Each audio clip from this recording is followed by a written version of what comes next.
हरी जय जय राम कृष्ण हरी हरी जय जय राम कृष्ण हरी हरी जय जय राम कृष्ण हरी जय राम कृष्ण हरी हरी जय जय राम कृष्ण हरी जय जय राम हरी हरी हरी हरी हरी जय जय राम कृष्ण हरी जय जय राम हरी जय जय राम कृष्ण हरी जय जय राम हरी हरी जय जय राम कृष्ण हरी जय जय राम हरी जय जय राम कृष्ण हरी जय जय राम जय जय जय राम कृष्ण हरी जय जय राम हरी हरी जय जय राम कृष्ण हरी जय जय राम जय जय जय जय राम कृष्ण हरी जय जय राम हरी हरी हरी जय जय राम कृष्ण हरी जय जय राम जय जय राम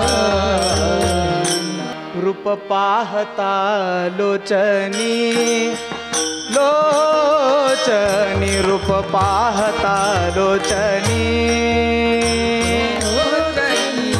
रूप पाहता लोचनी लोचनी रूप पाहता लोचनी सुख झाले हो साजनी सुख झाले हो साजनी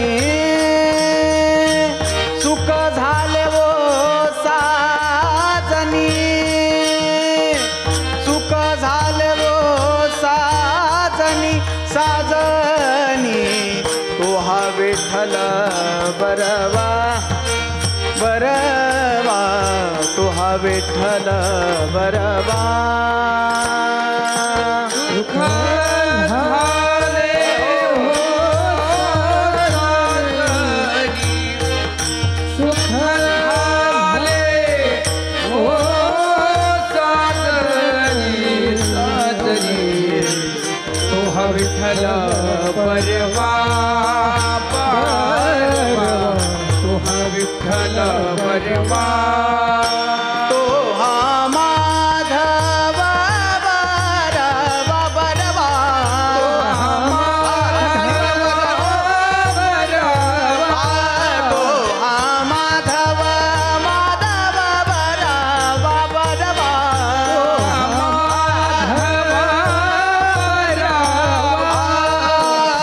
तो हा विठ्ठल बरवा तो हा माधव बरवा तो हा विठ्ठल बरवा बरवा तो हा विठ्ठल बरवा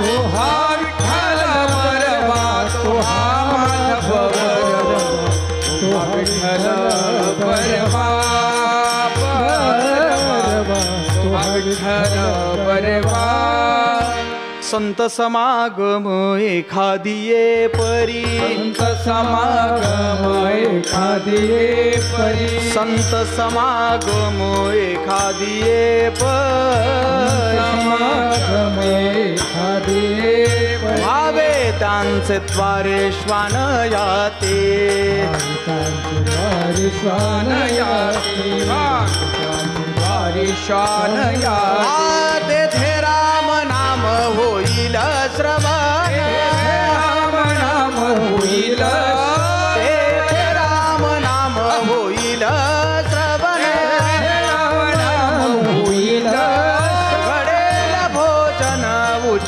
उचितांचे भोजन उचिताचे घडेल भोजन उचिताचे कामारी बटीक सेवेचा सेवक हमारी बटीक सेविका सेवक कामारी बटीक सेवेचा सेवक हमारी बटीक सेवेचा सेवक दीनपणे रंकते ते भले दीनपणे रंकते ते भले दीनपणे रंकते भले तेथे राम नाम होईल श्रवण राम नाम होईल श्रवण तेथे राम नाम होईल श्रवण राम नाम होईल श्रवण घडेल भोजन उचिताचे भोजन उचिताचे घडेल भोजन उचिताचे तुका म्हणे सर्व सुख त्या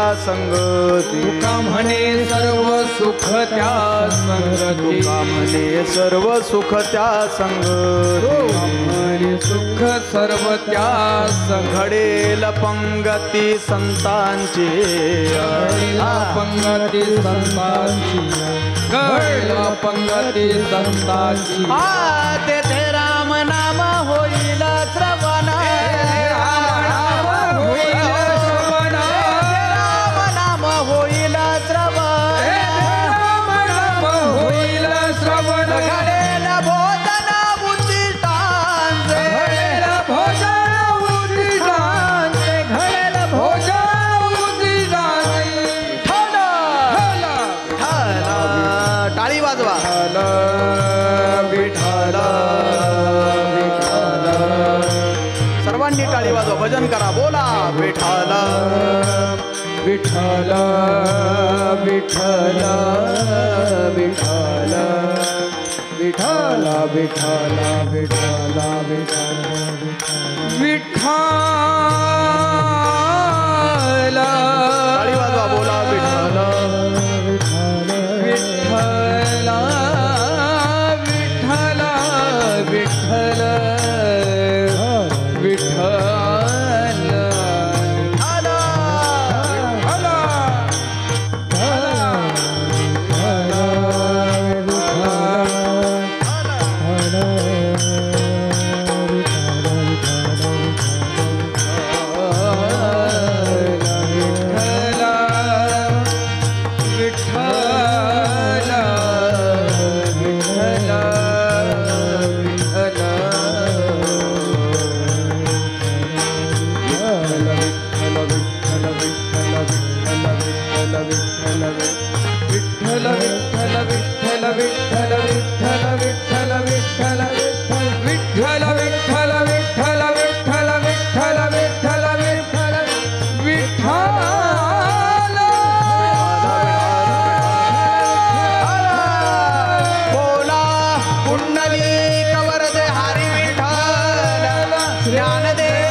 तुकाराम महाराज की जय, छत्रपती शिवाजी महाराज की जय, धर्मवीर संभाजी महाराज की जय.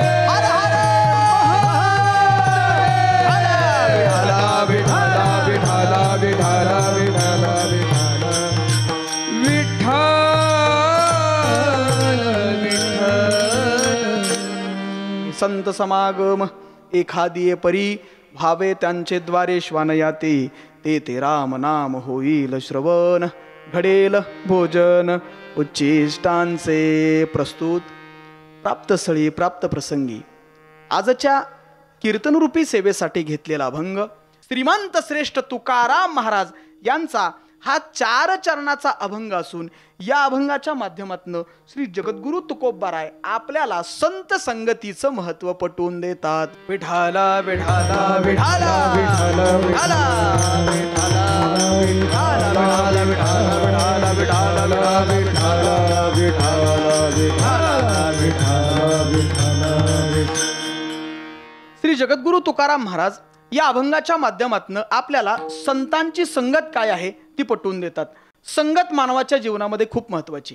का तर ही सृष्टीची निर्मिती करत असताना, हे जग बांधत असताना या भगवान परमात्म्यानं 3 गोष्टी केल्या. कोणत्या 3 गोष्टी केल्या?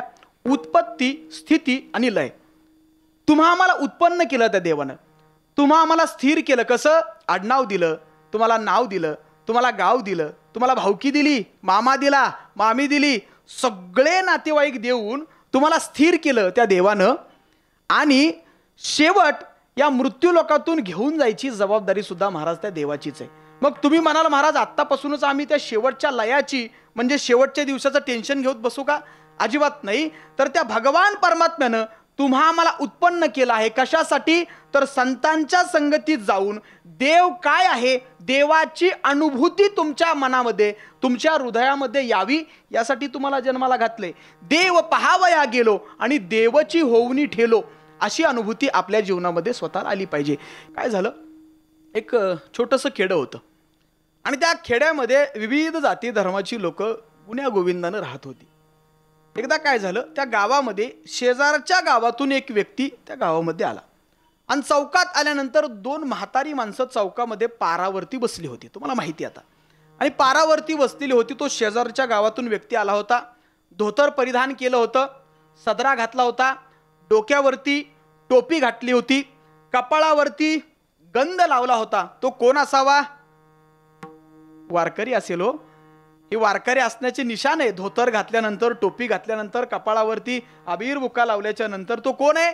वारकरी असावा. तो व्यक्ती आला आणि त्या पारावर बसलेल्या म्हाताऱ्या माणसांना त्यांनी विचारलं, हो तुमच्या गावात कुंभार आहेत का? कुंभार. ते म्हातारी म्हटले, अहो महाराज. त्यांनी महाराज म्हटले, महाराज आमच्या गावात सगळी लोक गुण्या गोविंदानं प्रेमानं राहतात. सगळी जाती धर्माची लोक मोठ्या प्रेमानं राहतात. सगळी लोक आमच्या गावात आहेत. विचारलं काय होतं? कुंभार आहे का? हो किंवा नाही सांगायचं, पण विषय संपवायचा. मग शब्दाला शब्द जोडायला सुरुवात झाली. म्हटले, अहो कुंभाराचं घर सांगा की. त्या कुंभाराचं घर कुठं आहे हे सांगत असताना त्या म्हाताऱ्या माणसांनी त्या व्यक्तीला सांगितलं, हे बघा सरळ गावाच्या वरचाळीला जा आणि वरचाळीला गेल्याच्या नंतर एक चढ लागेल. तो चढ क्रॉस करून गेल्याच्या नंतर एक कौलारू घर आहे आणि त्या कौलारू घराच्या बाहेर गाडगे मडके पडलेले दिसतील, गणपती बाप्पा दिसतील. तुमच्या लक्षात येईल हे घर कुणाचं आहे? कुंभाराचं आहे. आणि मग तुम्ही कुंभाराला हाक माराल, तुम्हाला जे पाहिजे ते घ्या. जाता जाता म्हातारा तेवढ्यावर गप बसतं नाही. म्हाताराने विचारलं, होय हो काय घ्यायचंय? काय नाही म्हटले, मला एक माठ खरेदी करायचा आहे, मला एक डेरा खरेदी करायचा आहे. माहिती आहे ना तुम्हाला माठ? एक डेरा खरेदी करायचा आहे. अहो आहे का तुमच्या कुंभाराकडं? अहो आहे का म्हणून काय विचारताय? आता उन्हाळा सुरू होणार आहे. अहो चांगले माठ नवीन तयार करून ठेवलेत. कोण म्हणतंय? अजून इथंच आहेत ते, कुंभाराच्या घरी पण गेले नाहीत. कुंभारानं काय काय बनवलं हे गावातल्या लोकांना चांगलं माहिती आहे. तो असणारा व्यक्ती कुंभार दादाच्या घराच्या बाहेर गेला आणि हाक मारली, ओ कुंभार दादा आहे का? कुंभार पळत पळत बाहेर आला. साधारणतः फेब्रुवारी मार्चची घटना असावी. उन्हाळ्याला सुरुवातच होणार. काय पाहिजे म्हटले? काय नाही म्हटलं, मला एक माठ खरेदी करायचा आहे, मला एक डेरा खरेदी करायचा आहे. आहे का तुमच्याकडं? आहे का म्हणून विचारल्यानंतर म्हणला, हो या उन्हाळ्यात पहिलंच भुवानीचं गिराईक आहे म्हटला. चांगले नवीन तयार करून ठेवलेत. एखादा देता का मला? अहो देता का म्हणून काय विचारता? म्हटला मागं चला. घराच्या मागच्या बाजूला घेऊन गेला. बरेच डेरे बरेच माठ तयार करून ठेवले होते. म्हणला, हे बघा या उन्हाळ्यातलं पहिलं गिराईक आहे. मी माझ्या हातानं माठ डेरा तुम्हाला देणार नाही. तुम्हाला आता चॉईस आहे, तुम्हाला निवड आहे. तुम्हाला जो पाहिजे तो तुमच्या हातानं घ्या. मी माझ्या घरात कामं काहीतरी करत बसतो. तो असणारा कुंभार दादा घरात निघून गेला. आता चॉईस दिली आहे, निवड दिली आहे. बरं झालं तो पुरुष होता. त्या जागेवर महिला असती तर 100 मडकी खाली घेतली असती.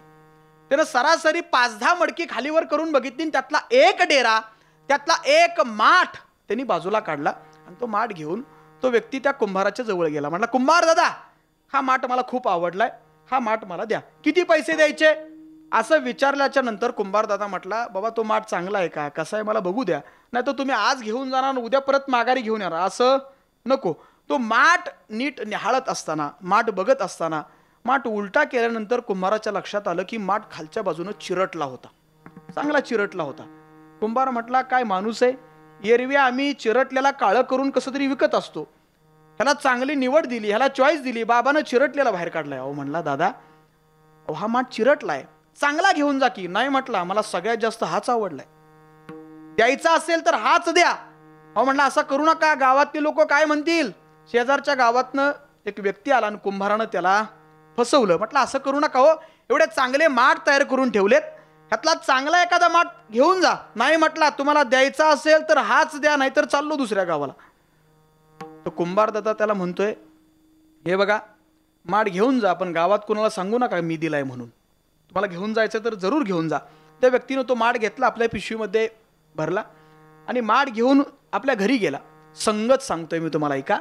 आणि तो माठ घरी घेऊन गेल्याच्या नंतर, चिरटलेला डेरा घरी घेऊन गेल्याच्या नंतर त्या व्यक्तीनं तो डेरा स्वच्छ धुतला, सुचिरभूत केला. आणि डेरा स्वच्छ धुतल्याच्या नंतर त्या डेऱ्यामध्ये पाणी भरलं आणि तो पाणी भरलेला डेरा घेऊन तो व्यक्ती आपल्याच गावातील एका मंदिरात गेला. ते मंदिर होतं भगवान शंकरांचं. भगवान शंकराच्या मंदिरात गेला आणि मंदिरात गेल्याच्या नंतर भगवान शंकराच्या मंदिराची खूण एकच आहे. काय तर ती पिंड. त्या पिंडीच्या वरच्या बाजूला बघा आपण काहीतरी बांधलेलं असतं बघा, पाणी अखंडित सोडण्यासाठी. त्या व्यक्तीनं काय केलं तर त्या असणाऱ्या पिंडीच्या वरच्या बाजूनं तो माठ बांधला. माठाच्या वरच्या बाजूनं दोरी बांधली. दोरी वरच्या दिशेनं घंटीला अडकवली आणि ज्या ठिकाणी माठ चिरटला होता बरोबर त्याच ठिकाणी छोटंसं छिद्र त्या व्यक्तीनं पाडलं.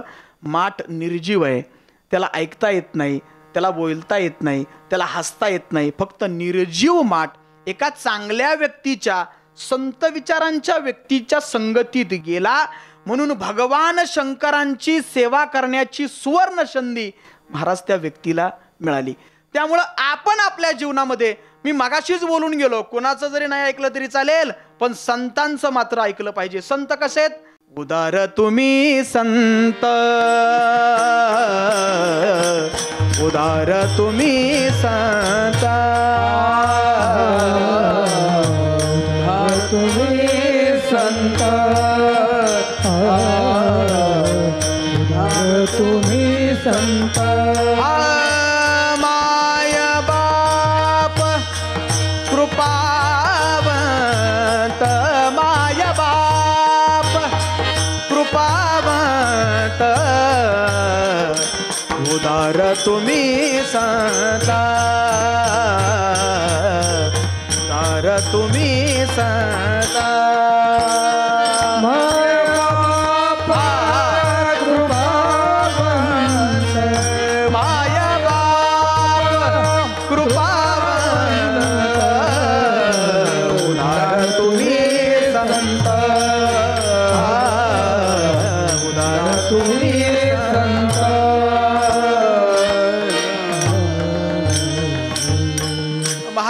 संतांच्या संगतीत का जायचं तर मायबापासारखे संत आपल्यावरती कृपा करतात म्हणून संतांचं ऐकायचं. तो निर्जीव डेरा, तो निर्जीव माठ एका चांगल्या व्यक्तीच्या संगतीत गेला म्हणून त्याला भगवान शंकरांची सेवा मिळाली. आपण संगत पाहतोय. चला दुसरं उदाहरण तुमच्या समोर ठेवतो. अनेक ज्येष्ठ कीर्तनकार हे उदाहरण सांगत असतात. श्रोते हो, तुम्ही कधी हिरा बघितलाय का? हिरा मावशी, हिराबाई नाही, हिरा हिरा हिरा हिरा घेणं सोपं नाही महाराज, आपलं काम नाही. सोन्यापेक्षा चांदीपेक्षा महाग असणारा तो हिरा, कोट्यावधी रुपयांचा हिरा. हिरा जर खरा ओळखायचा असेल तर हिरा घ्यायचा, आयरनीवरती ठेवायचा, घणानं घाव घालायचा. जो खरा हिरा असेल ना, एकतर आयरनीत तरी घुसतो नाहीतर घनात तरी घुसतो. कोणता हिरा? खरा हिरा. हिरा कधीही उघड्यावरती ठेवला जात नाही महाराज. तो कोट्यावधी रुपयांचा घणानं घाव घातला तरी न फुटणारा हिरा. पण आपल्या घरातल्या साधं ढेकून नावाचा एक किडा असतो. त्या ढेकणाचा संग त्या हिऱ्याला लागल्यानंतर त्याचं जागेवरती पाणी होतं. बऱ्याच श्रोत्यांच्या चेहऱ्यावरती अविश्वासाचा ठराव मला दिसायला लागलाय. तुम्हाला पटत नाही का? पाणी होतं ते तुम्हाला पटत नाही का? अजिबात टेन्शन घेऊ नका. बाजारात जा, सोनारदारांच्या दुकानात जा, एखादा हिरा खरेदी करून आणा आणि 2-4 ढेकणं सोडा. पाणी झाल्यावर मला फोन करा. कोट्यावधी रुपयांचा हिरा पण ढेकणाचा संग लागला. महाराज, आपल्या जीवनामध्ये सुद्धा अनेक आपल्या आजूबाजूला ढेकणं असतात. फक्त आपल्याला ओळखता आली पाहिजेत. ती कोण आहेत, कोणाच्या संगतीत आपण आहोत हे आपल्याला लक्षात आलं पाहिजे. संतांची संगत खूप मोठी आहे. संत संगत असताना ज्ञानेश्वर महाराजांनी संतांसाठी एक ओवी लिहिली. ते जे सूर्य जैसे सोज्वळ, परिते आस्तवे किडाळ, चंद्र संपूर्ण एखादे वेळ, तेन पुरे मेघ उदार परिवोसरे, म्हणवोनी उपमेसी न पुरे, हे निशंकपणे संपाखरे संपाखरे. आपण काय म्हणतो? माझे संत सूर्यासारखे आहेत, माझे संत चंद्रासारखे आहेत, माझे संत मेघासारखे आहेत. माझे ज्ञानेश्वर महाराज म्हणतात की सूर्याला सुद्धा एक शाप आहे. कोणता शाप आहे? तो सकाळी उजाडतो आणि संध्याकाळी. माझे संत तसे नाहीत. गेले दिगंबर ईश्वर विभूती, राहिल्या त्या कीर्ती. जगा माझी आजही तुम्ही ज्ञानेश्वर महाराजांच्या, तुकाराम महाराजांच्या 18 संतांच्या पालख्यामध्ये जा. तुम्हाला ज्ञानेश्वर महाराज, तुकाराम महाराज देहरूपानं दिसणार नाहीत, पण त्या तुकाराम महाराजांचं, ज्ञानेश्वर महाराजांचं आजही भजन तुम्हाला दिसेल. ज्ञानोबा तुकाराम, ज्ञानोबा तुकाराम. संत आपल्याला देवाची ओळख करून देतात. देवते संत, देवते संत, निमित्त त्या प्रतिमा. संत आणि देव हे वेगळे नाहीत, दोघंही एकच आहेत. फक्त मानव आणि देव या दोघांच्या मधला दुवा म्हणजे संत आहेत. संत आपल्याला आठवण करून देतात की भगवंताची भक्ती कर, भगवंताचं नामस्मरण कर. हे जरी तुला नाही जमलं तरी सकारात्मक बोलण्याचा विचार जरी तू केला तरी तुझ्या जीवनाचं कल्याण होईल. एक उदाहरण तुमच्या समोर ठेवतो, ऐका. काय झालं, एक राजा होता, राजा. आणि त्या राजाच्या बरोबर एक प्रधानजी होता. आणि तो प्रधानजी काय करायचा माहितीये का, दिवसातनं 10-15 वेळा एक वाक्य म्हणायचं. ऐका पकवाजी, काय म्हणायचं माहितीये का, देव सर्वांचं भलं करो, देव सर्वांचं कल्याण करो. काय म्हणायचा, देव सर्वांचं कल्याण करो. एकदा दोनदा नाही, 25 वेळा म्हणायचा. आणि त्याचं बघून राजाला सुद्धा सवय लागली होती. राजा पण देव सर्वांचं भलं करो, देव सर्वांचं कल्याण करो, सारखाच राजा पण म्हणायचा. एकदा काय झालं, राजा शिकारीला गेला. आणि शिकारीला गेला असताना शिकारी करून माघारी आला आणि राजाचा उजव्या हाताचा अंगठा तुटला. इथनं कट झाला, शिकार करत असताना तुटला अंगठा. आणि अंगठा, तुटलेला अंगठा घेऊन राजा दरबारात आला. म्हटला, प्रधानजी, अहो म्हटलं माझा अंगठा तुटला.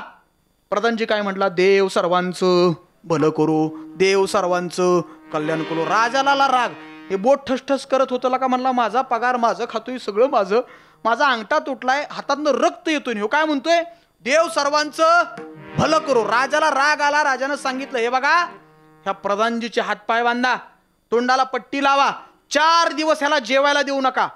माझा अंगठा तुटलाय आणि हा म्हणतोय देव सर्वांचं भलं करू. प्रधानजीचे हातपाय बांधले, तोंडाला पट्टी लावत असताना प्रधानजी जाता जाता एक शब्द म्हणून गेला, देव सर्वांचं भलं करू. तोंडाला पट्टी बांधली आणि त्याला एका खोलीमध्ये बंदिस्त केला. 2 दिवस झाल्याच्या नंतर राजा म्हटला, आपण राजा आहे, राजा म्हणजे क्षत्रियाची खून आहे.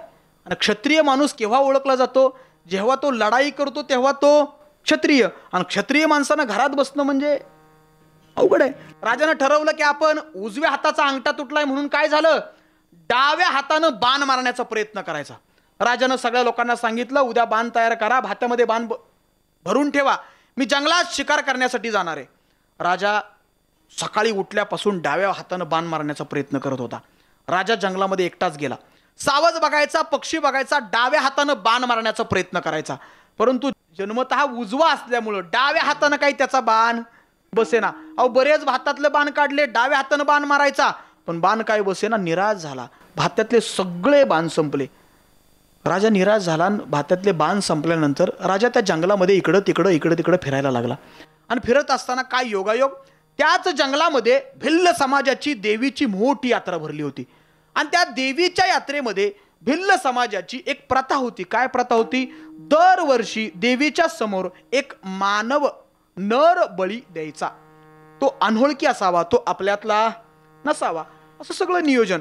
मग या कोपऱ्यात 4 जण, त्या कोपऱ्यात 4 जण, या कोपऱ्यात 4 जण, सगळी पाठवली होती. भिल्ल समाजाची लोक म्हणजे सगळी उघडीच, ती सगळी लोक महाराज इकडे तिकडे फिरतात, कशाला, नर माणूस शोधायला. आणि राजा असा पुढनं चालत आला.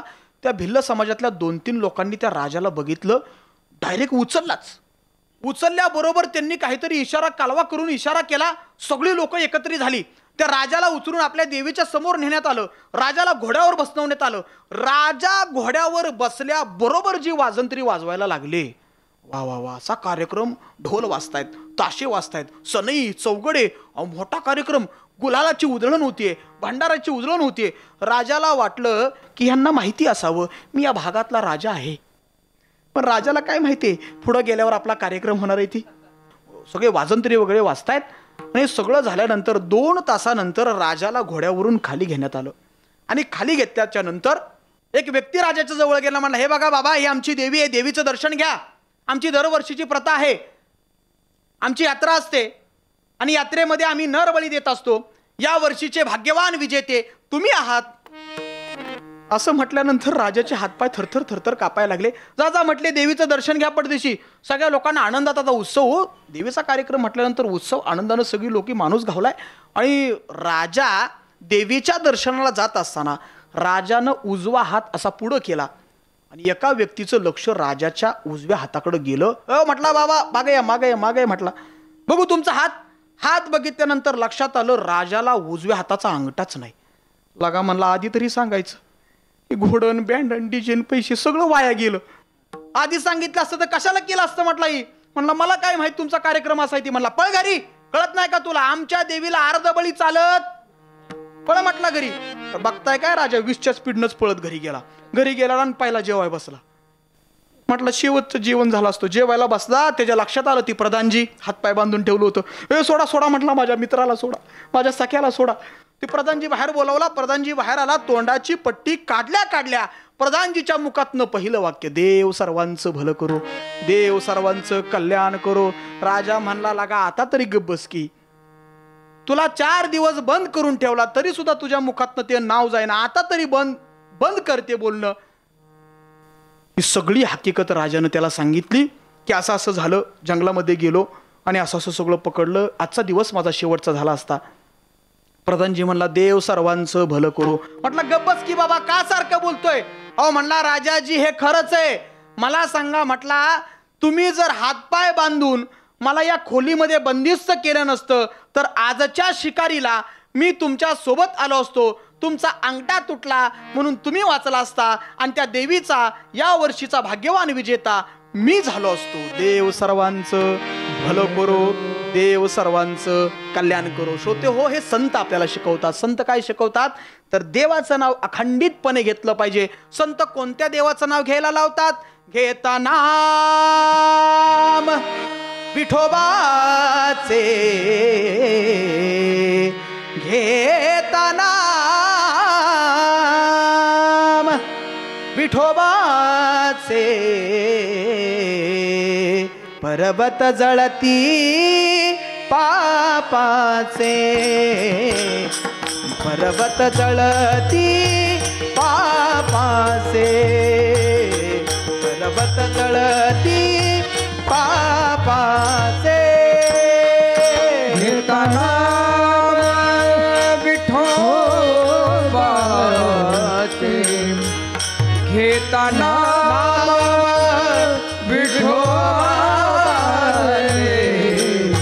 पर्वत जळती पापाचे पर्वत जळती पापाचे ऐसा नामाचा महिमा वेद शिनला झाली सीमा वेद शिनला झाली सीमा घेता नाम घेता नाम घेता नाम विठोबाचे पर्वत जळती पापाचे पर्वत जळती पापाचे पर्वत जळती पापाचे.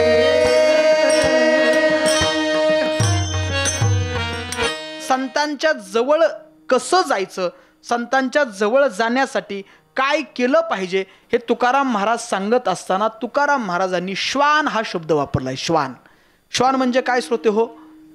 श्वान म्हणजे कुत्रा. ते कुत्रा बघा तुमच्या आमच्या जीवनामध्ये रोज प्रसंग येतो. जी लोक खेडेगावात आहेत ना त्यांना तर येतोच येतो. पण मुंबईत मधल्या लोकांना माहीत नाही. पण खेडेगावातल्या लोकांना येतो. काय प्रसंग असतो.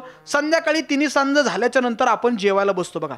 आणि संध्याकाळच्या वेळी दरवाजा वगैरे उघडा असतो. तिथं काय खेडेगावात गेट बीट तसलं नसतं. कुत्र्यापासून सावध राहा वगैरे तसलं काही नसतं. मोकळं सताड उघडं दरवाजा. आणि आपण जेवायला बसायला आपलं टायमिंग आणि कुत्र्याचं घरात येण्याचं टायमिंग एकच असतं. ते कुत्रा घरामध्ये येतो. त्याला अपेक्षा असते की या व्यक्तीने चतकुरभर भाकरी मला तुकडाभर भाकरी टाकावी. आणि कुत्रं दारातनं आत आल्या आल्या आपण म्हणतो या या या या असं म्हणतोय. पहिलं आपलं वाक्य असतं हाड. ते कुत्रं आपलं निघून जातं. आपलं ती घराच्या बाहेर जातं. कुत्र्याला माहीत असतं ही घर जर आज सोडलं तर रात्रभर ओरडायचं. खायला काय मिळणार नाही. ते परत एकदा रिवर्स घेर टाकतो आणि परत आत येतो. आणि परत आत आल्यानंतर आपण म्हणतो का या या परत आपण हाड म्हणतो. एकदा नाही 3 कोरा आपली खाई होस्तपर्यंत आपण त्याला हाड हाड करत असतो. पण ते पुन्हा पुन्हा पुन्हा पुन्हा पुन्हा पुन्हा आपल्या जवळ येतं. आणि 3 कोरा खाऊन झाल्याच्या नंतर मग आपल्याला वाटतं वा वा वा दत्ताचं वाहन आहे, खंडोबाचं वाहन आहे, काहीतरी दिलं पाहिजे. आणि मग आपल्याला देव आठवतो. आपल्याकडं प्रथा आहे बघा, ताटातली भाकरी आपण डाव्या हाताने टाकत नाही, उजव्या हातानंच अशी भाकरी टाकतो आणि मग चतकूर टाकतो, कारण आपलं भरलेलं असतं ना. मग ते कुत्रं चतकुरवर भाकरी घेतं, बाहेर जाताना म्हणतो वा वा वा मालक चांगला आहे, जाता जाता आशीर्वाद देऊन जातं. महाराज 5 वेळा तो व्यक्ती त्याला हाड म्हणलाय, त्यानं ती दार नाही सोडलं, तर अजिबात ते दार सोडलं नाही. पुन्हा पुन्हा पुन्हा पुन्हा त्या दारात आला. चतकूरवर भाकरी जोपर्यंत मिळत नाही, तुकडावर भाकरी जोपर्यंत मिळत नाही ना, तोपर्यंत त्या कुत्र्यानं ते दार सोडलं नाही. माझे संत म्हणतायत, माझे तुकाराम महाराज म्हणतायत की तुम्हाला एकदा जरी संतांच्या संगतीत जाण्याचा प्रसंग आला, एकदा जरी संतांच्या संगतीत जाण्याचा प्रयत्न आला ना, तरी त्या संतांच्या दारचे भक्त व्हा. त्या श्वानासारखं श्वान त्या दारात बसतं, चतकूरवर भाकरी मिळाली तर मिळाली, पण त्यांच्या दारामध्ये बसतं. त्याला माहित असतं हा माझा मालक आहे, हा मालक मला संध्याकाळी चतकूरवर भाकरी टाकेल. तसं महाराज संत आपल्यावरती कृपा करतील या न्यायानं एकदा जरी त्यांच्या संगतीत जा, जीवनाचा उद्धार करून घ्या. अभंगाचं पहिलं चरण. संत समागम एखादी ये परी, संत समागम एखादी ये परी, संत समागम एखादी ये परी, टाळी वाजवा. संत समागम एखादी ये परी, संत समागम एखादी ये परी, संत समागम एखादी ये परी, संत समागम एखादी ये परी, संत समागम एखादी ये परी, भावे त्यांचे द्वारी, शान याती भावे त्यांचे दारी, शान याती भावे त्यांचे दारी, शान याती भावे त्यांचे दारी, शान याती. तेथे राम नाम होईल श्रवण, तेथे राम नाम होईल श्रवण, तेथे राम नाम होईल श्रवण, तेथे राम नाम होईल श्रवण. भावकांचे दारी स्वायाची, भावकांचे दारी स्वायाची, भावकांचे दारी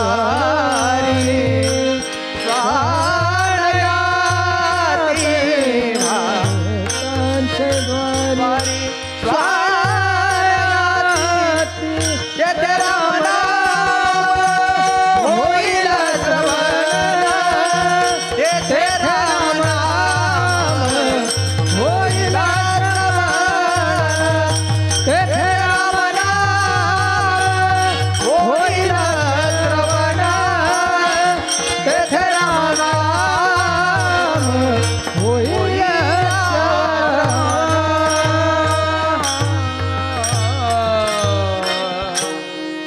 संत समागम एखादी परी, भावे त्यांचे द्वारी, श्वानयाती. संतांच्या संगतीमध्ये एकदा जरी तुम्ही गेला तरी त्यांच्या दाराचे भक्त व्हा. श्री जगद्गुरु तुकाराम महाराजांना माहिती होतं 350 वर्षापूर्वी हा जर अभंग एका व्यक्तीनं वाचला तर त्यांनी वाचलं बाबा, संत समागम एखादी परी, भावे त्यांचे द्वारी, श्वानयाती. तर तो व्यक्ती मिळेल. महाराज आम्ही ठरवलं, आजच्या कीर्तनात बसलेल्या श्रोत्यांनी सुद्धा ठरवलं की काय, की आम्ही संतांच्या संगतीत जाणार.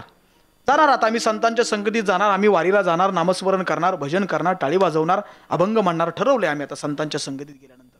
महाराज पण आम्हाला सांगा, संतांच्या संगतीत गेल्याच्या नंतर आम्हाला तिथं काय मिळेल का? काय भेटेल तिथं गेल्यानंतर? महाराज तुकाराम महाराजांना चांगले माहित होतं ही कलियुगातली लोक आहेत. ही कलियुगातली लोक अपेक्षेवर जगतात. कशाची ना कशाची प्रत्येक माणसाला अपेक्षा आहे, नाही का? श्रोत्यांना कशाची अपेक्षा आहे, गायनाचार्यांना कशाची अपेक्षा आहे, टाळकऱ्यांना कशाची अपेक्षा आहे, मदंगाचार्यांना कशाची अपेक्षा आहे, किंवा आजच्या महाराजांना सुद्धा कशाची ना कशाची अपेक्षा आहे. अपेक्षा नाही असा माणूस वागत नाही. प्रत्येकाला काही ना काहीतरी पाहिजे. मग श्री जगद्गुरु तुकाराम महाराज म्हणतात की जेव्हा तुम्ही संतांच्या संगतीत जाल, जेव्हा तुम्ही संतांच्या जवळ जाल, तेव्हा तुम्हाला रामाची अनुभूती प्राप्त होईल. राम काय आहे, राम काय एका वाक्यात सांगू का? एकदा राम शब्द म्हणून बघा. राम, राम म्हटल्यानंतर आपला जबडा ओपन होतो. रा मला बंद होतो. राम म्हटल्यानंतर या शरीरातली दुष्ट प्रवृत्ती बाहेर पडते. आणि म्हटल्यानंतर च्या वेळी चांगल्या गोष्टी हृदयात येऊन तोंड बंद होतं. हा राम आहे महाराज. वाईट सोडा आणि चांगलं घ्या असा राम आहे. काय रामाची अनुभूती आहे, काय रामनामात ताकद आहे? ऐका, या महाराष्ट्रामध्ये, भारतामध्ये कबीर नावाचे एक संत होऊन गेले. संत कबीर. संत कबीर ज्यावेळी आपल्या वारकरी संप्रदायाचा अभ्यास करू लागले, त्यावेळी काही लोकांनी त्यांना सांगितलं की बाबा तुम्ही गुरु करून घ्या. मग एखाद्या व्यक्तीला भेटल्याच्या नंतर त्यांचं काय जुळायचं नाही. मग आपल्याच एका व्यक्तीने त्याला सांगितलं की तुम्ही असं करा, काशीला जा. काशीमध्ये रामानंद स्वामी नावाचे एक महंत आहेत, तत्ववेत्ते आहेत. त्यांच्या जवळ जा, त्यांना विनंती करा आणि त्यांना तुमचे गुरु करून घ्या. कबीर महाराज घरी गेले, आपली पिशवी घेतली आणि काशी गाठली. काशीला गेले, रामानंद स्वामींच्या घराच्या बाहेर गेले, हाक मारले, ओ स्वामीजी आहात का घरात? स्वामीजींचं काहीतरी काम चाललं होतं. शिष्यमंडळी कबीरजींना घेऊन स्वामीजींच्या जवळ गेले. स्वामीजींच्या जवळ गेल्यानंतर कबीर महाराजांनी दर्शन घेतलं, उभं राहायला म्हटले, मला तुमचा शिष्य करून घ्या. म्हटले थांबा जरा, तुमचं गाव सांगा, तुमचं नाव सांगा, तुमचा बायोडाटा तरी माझ्या समोर येऊ द्या. आणि सगळ्या गोष्टी लक्षात घेतल्यानंतर रामानंद स्वामींच्या लक्षात आलं, म्हटले ह्यांचं आपलं काय जुळणार नाही गुरु परंपरेचं. ते म्हणले नाही बाबा, आम्ही काय तुम्हाला दीक्षा देऊ शकत नाही. त्या शिष्यमंडळींना सांगितलं या कबीरजींना जेवायला घाला आणि त्यांना आल्या पावली माघारी जाऊ द्या. कबीर महाराज जेवायला बसले आणि जेवायला बसल्यानंतर कबीर महाराज जेवता जेवता म्हणतायत, आज गुरु भेटल्याशिवाय माघारी जायचं नाही. आज गुरु परंपरा घेऊनच, गुरूंना घेतल्याशिवाय जायचं नाही.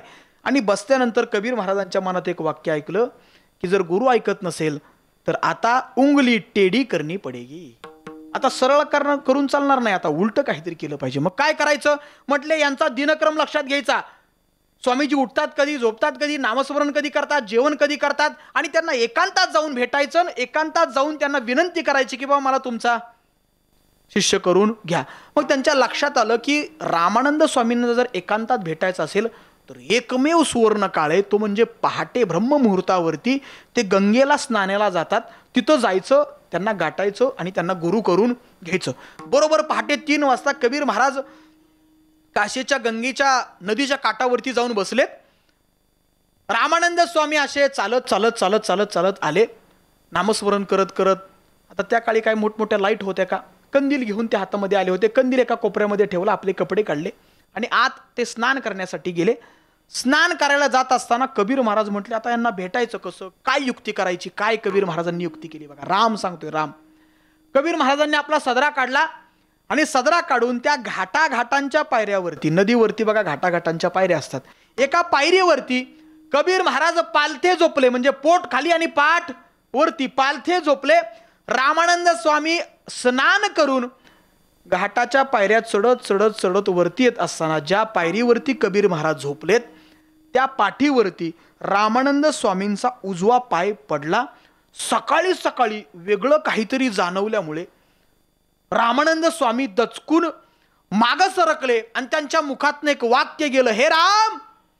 कबीर महाराज तडदिशी उठले, म्हणले झालं माझं काम, झालं म्हणले माझं काम झालं. ब्रह्ममुहूर्तावरती स्वामीजी तुम्ही मला एक नाम दिलंय, ते नाम कोणतं आहे? राम मला नाम दिलंय. हा कबीर सूर्य चंद्र याच्या पलीकडे सुद्धा जोपर्यंत आहे तोपर्यंत रामापेक्षा वेगळं गाणार नाही. बोलो राम राम राम बोलो श्याम श्याम श्याम, बोलो राम राम राम बोलो श्याम श्याम श्याम श्याम राम राम राम बोलो श्याम श्याम श्याम बोलो राम राम राम बोलो श्याम श्याम श्याम मनुआ मनुआ मनुआ खेती करो हरे राम मनुआ खेती करो हरे राम की मनुआ रहो ताली वाजवा खेती करो हरि नाम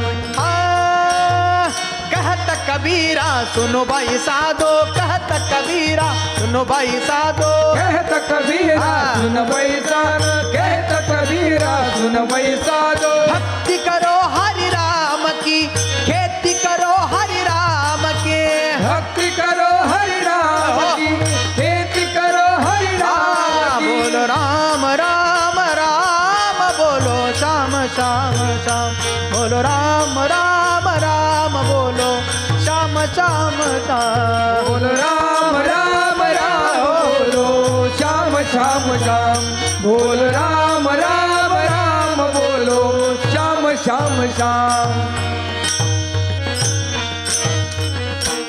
कबीर महाराजांना ब्रह्ममुहूर्तावरती एक नामस्मरण मिळालं ते म्हणजे राम. कबीर महाराजांचे अनेक अभंग तुम्ही दोहे बघा. रामावरती कबीर महाराजांनी सुंदर असं चिंतन केले.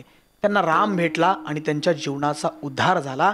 जेव्हा तुम्हाला संत भेटतात ना त्यावेळी नक्कीच तुम्हाला राम भेटतो हे तुमच्या मनामध्ये तुमच्या हृदयामध्ये साठवून ठेवा.